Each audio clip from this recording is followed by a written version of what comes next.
In the winter of 2021, when the internet was flooded with pixelated avatars and speculative hype, few people expected a collection of chubby cartoon penguins to become one of the most surprising comeback stories in digital culture. Yet, somewhere between memes, community chaos, and financial collapse, Pudgy Penguins quietly began transforming from a struggling NFT experiment into a global Web3 brand. At first glance, the idea sounded simple. Thousands of unique penguin characters living on the blockchain, each owned by an individual collector. But beneath the cute designs was a deeper experiment about ownership, identity, and the future of internet communities. NFTs were exploding in popularity, powered largely by the infrastructure of Ethereum, where digital items could finally be proven scarce and transferable without centralized control. When Pudgy Penguins launched, demand was immediate. Within days, the collection sold out. Online profiles suddenly displayed smiling penguins wearing scarves, crowns, and tiny sunglasses. For many early buyers, these images were more than collectibles. They were social badges, signals that the owner belonged to a new digital frontier. But success came too quickly. Behind the scenes, confusion grew. Community members began questioning leadership decisions, project direction, and missing promises. The excitement that once fueled the project slowly turned into frustration.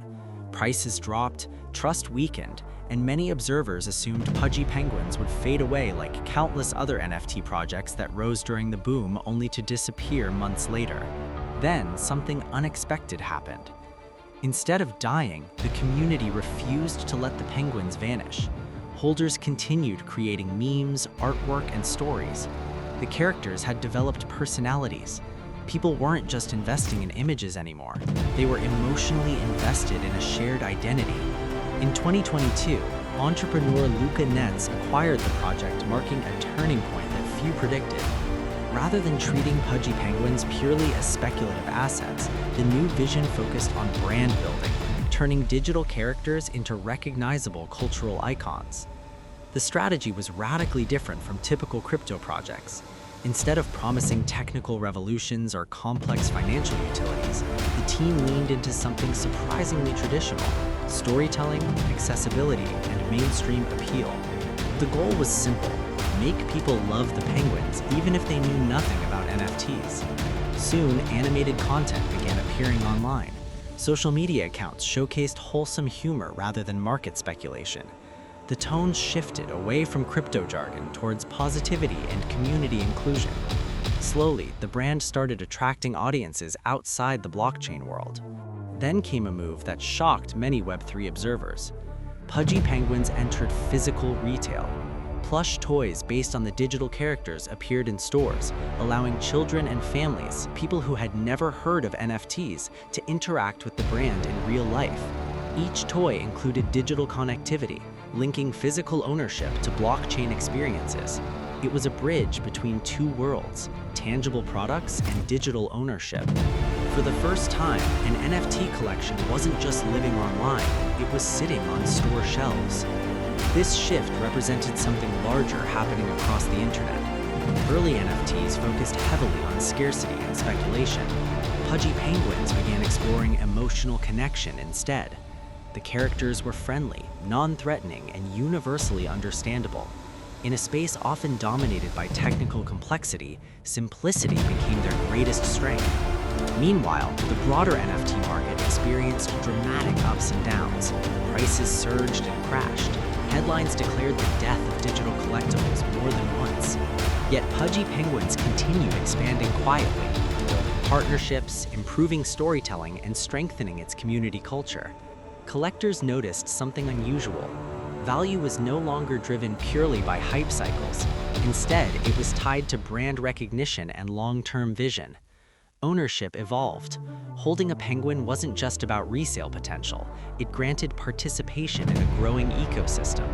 Owners became ambassadors, marketers, and storytellers. The success of the brand depended not only on developers, but on thousands of individuals spreading the culture organically. This decentralized marketing effect revealed one of Web3's most powerful ideas. Communities can build brands faster than corporations when incentives align. As social media algorithms rewarded authenticity and humor, Pudgy Penguins thrived. Short videos featuring animated penguins reached millions of viewers who didn't even realize they were engaging with a blockchain-native project. The line between Web2 entertainment and Web3 ownership started to blur. The penguins became symbols of optimism during a period when crypto sentiment was often negative.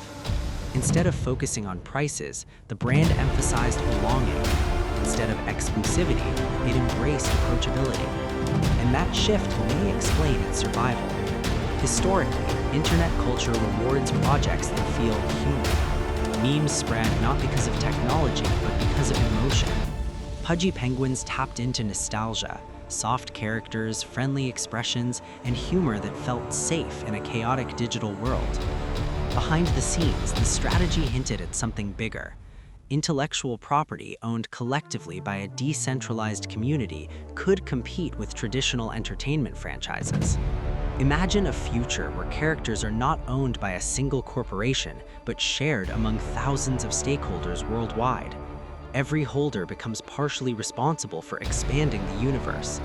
This model challenges how brands have operated for decades. Instead of audiences consuming stories passively, communities help create them. Instead of centralized licensing, ownership becomes programmable. Instead of fans, participants. Of course, skepticism remains. Critics argue that NFT branding still depends heavily on market sentiment, and long-term sustainability is uncertain. Regulatory questions continue to surround digital ownership. And like any emerging technology, success stories remain rare. Yet Pudgy Penguins demonstrates that survival in Web3 may depend less on technology and more on culture. The project's evolution suggests NFTs might not ultimately succeed as financial instruments alone, but as storytelling platforms. Digital foundation physical life becomes increasingly invisible. Because perhaps the real innovation was never just NFTs. It was the realization that people don't gather around technology, they gather around stories. And sometimes those stories begin with something as simple as a smiling penguin drifting across the endless ocean of the internet. Small, unexpected, and quietly reshaping what ownership means in the digital age. If the next era of the web belongs to communities rather than corporations, then Pudgy Penguins may be remembered not as a trend, but as one of the first signs that culture itself had moved onto the blockchain.